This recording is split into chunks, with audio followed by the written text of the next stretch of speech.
Well, thank you so much for being with us tonight. For my first question, I'd like to ask, often social policy we put into law but not seen on the ground. How do you bridge the gap between implementation and cultural internalization of social changes?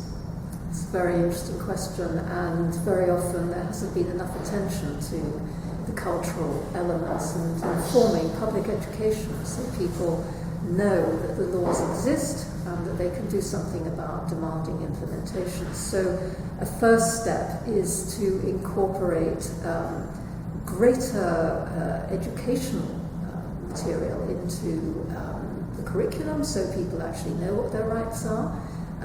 Also to develop kind of publicity campaigns around new laws, to change the norms that people actually operate with so they know that certain kinds of behaviours are no longer acceptable, for example, with domestic violence.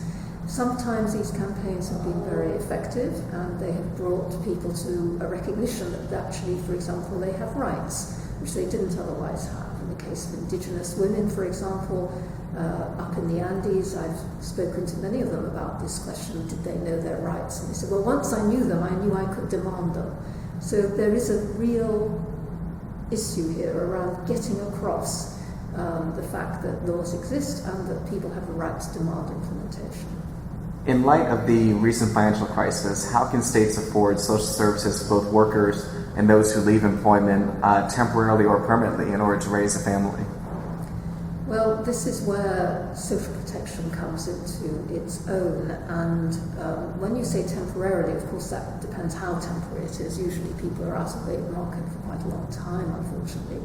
But social protection, which is relatively simple to administer, that is to say cash transfers for people who find themselves unemployed, or that's to say people in the informal sector who don't have social insurance, would be eligible, if they're extremely poor, to have certain access to public services, whether or not they're employed, and so forth. So again, the critical issue is that states are able to respond to these conditions. Some states have greater capacity than others, and this is why when we've got very extensive social protection, such as in Mexico and Brazil, you can have up to half the population who are entitled to have access to cash transfers to tide them over in periods of extreme vulnerability if they fall within the designated definition of extremely poor.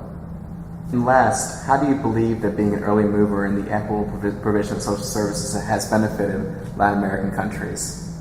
Well, it's only some countries, of course, that have been able to be early movers. At the very beginning of the century, it was the Southern Cone. These countries were able to provide their populations with a degree of social protection, so that you have a greater capacity for their families to survive. They are therefore able to develop human capital, and that is of benefit to the economies of these countries. So in one sense, it's an obvious answer. They have generally benefited from having investment in their populations, and that has more or less continued to be the case, that the countries that were the early pioneers have continued to extend and expand their social protection and their social insurance. The countries that came later have had to kind of catch up a bit on that, and there's still some way to go. The poorer countries in the region still have some way to go to achieve the coverage, but even there you're seeing that some of the poorer countries are beginning to introduce social protection, as in the form of, say, Evo Morales and his universal pension for elderly poor people. So these countries are at least catching up on some poverty relief, even if they may not have very robust systems of health, widely available and accessible health provision of good quality. Widely available high quality education is still in need of greater social investment to achieve the standards that people would welcome.